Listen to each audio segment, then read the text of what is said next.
Pag magko-compete kayo, walang masama mag-compete, walang masama lumaban, walang sumali sa iba't ibang liga. Basta may liga, salihan niyo yan. Pero, nagbigay, di ba, ulitin natin yung guidelines natin. Si promoter, it's either meron niyang matchmaker, tapos yung matchmaker, siya yung gagawa ng fight card, siya yung kakausap, or may team si promoter. This goes for all combat sports, ha? Hindi lang sa MMA, sa boxing, sa kickboxing, sa Muay Thai, merong team na magre-reach out sa inyo at sasabihin, ito si kalaban mo, so game ka ba? Okay, game ako. O this is the weight that you're gonna fight at. This is the event, date. After that, prepare. Okay. So ngayon, magkakaroon kayo ng kontrata. Yung kontrata na yon, the moment na ibigay sa inyo yon, basahin niyo yung kontrata bago niyo pirmahan. So kung mag-a-agree kayo dun sa laman ng kontrata at pinirmahan nyo siya, wag na kayong magreklamo afterwards. Kasi number one, pinirmahan nyo yung kontrata. Kung may ayaw kayo dun sa kontrata, wag nyong pirmahan.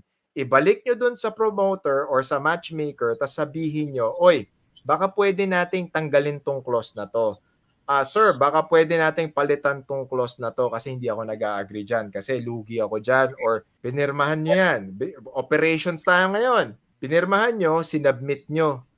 Humingi kayo ng kopya ng kontrata na mayroong pirma nyo at pirma ng promoter. Malinaw Humingi kayo ng kopya ng kontrata nyo kahit email. Nandun sa kontrata yung pinirmahan nyo, tas pinirmahan ng matchmaker or nung promoter. Para, ibig sabihin, alam natin na dito tayo nag-agree. So, pag pinirmahan yon, tapos na. Okay? Tapos na. Wala nang touch move na yon. Wala nang balikan yon.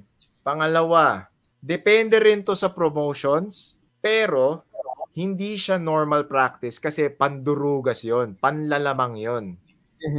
So si matchmaker sasabihin sa iyo, "Oy, promoter, ito yung bayad kay fighter."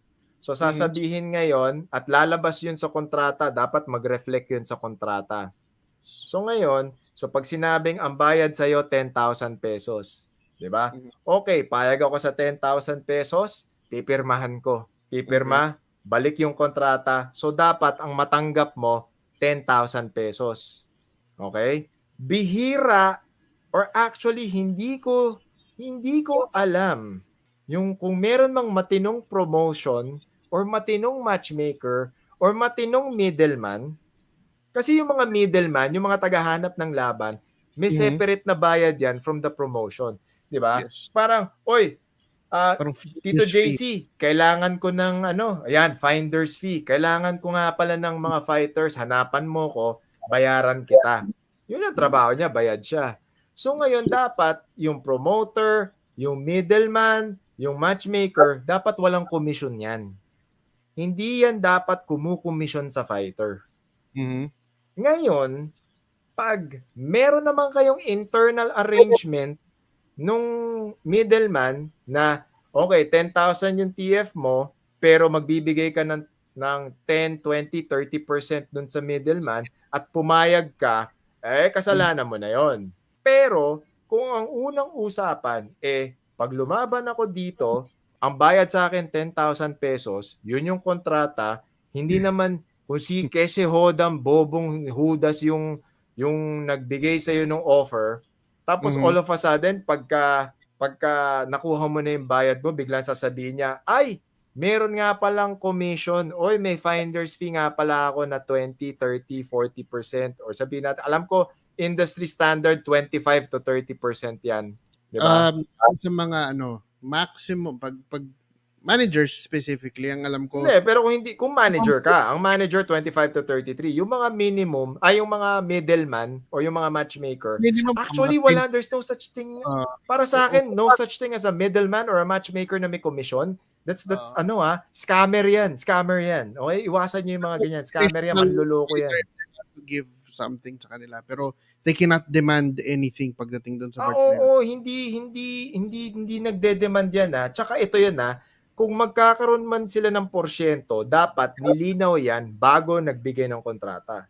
'Di ba? Sasabihin niya ni matchmaker or ni middleman sa'yo, uy, And this happens din Oy, Mhm.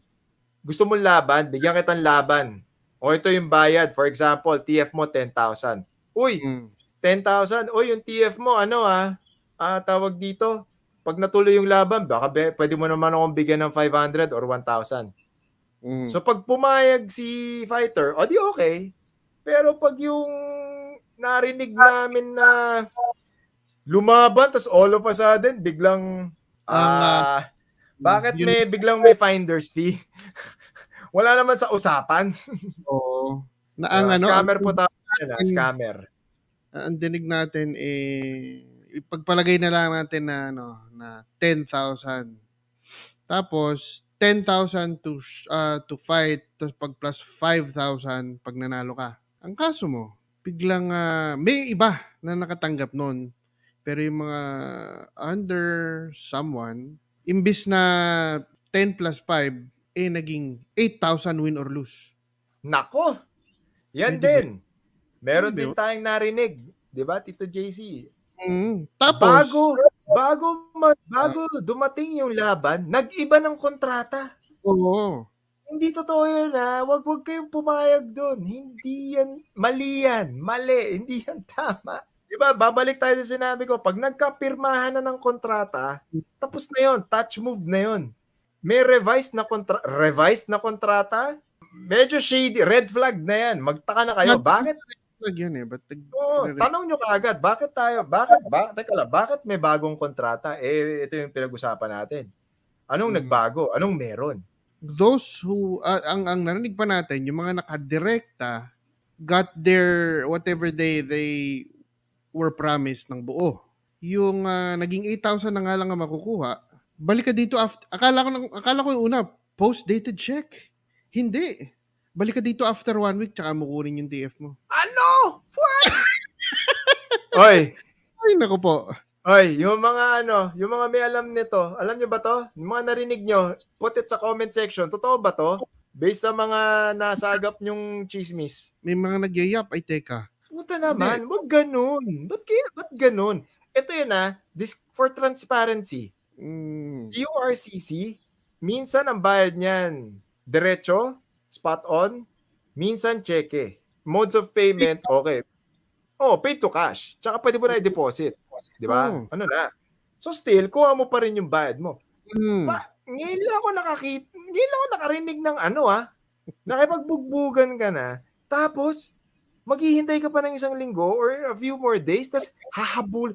Alam mo yung ganyang ugali, stupid power play yan ng ibang tao na parang, gusto nila ipakita sa'yo na, may kailangan ka sa akin, puntahan mo ko.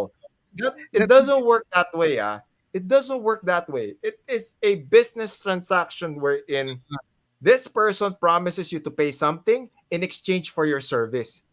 So kung nandun na yung service, tapos wala pa rin yung bayad, pwede nyo na silang ireklamo. Yes. Tandaan nyo yan pwede nyo silang ireklamo. Babarangay nyo kagad. Di ba? Pag sinabi, kasi hindi nyo pwedeng sabihin na, hindi kasi di namin dala yung cash ngayon di namin dala yung pera ngayon. Hindi. Trabaho nyo, pumunta sa venue at lumaban.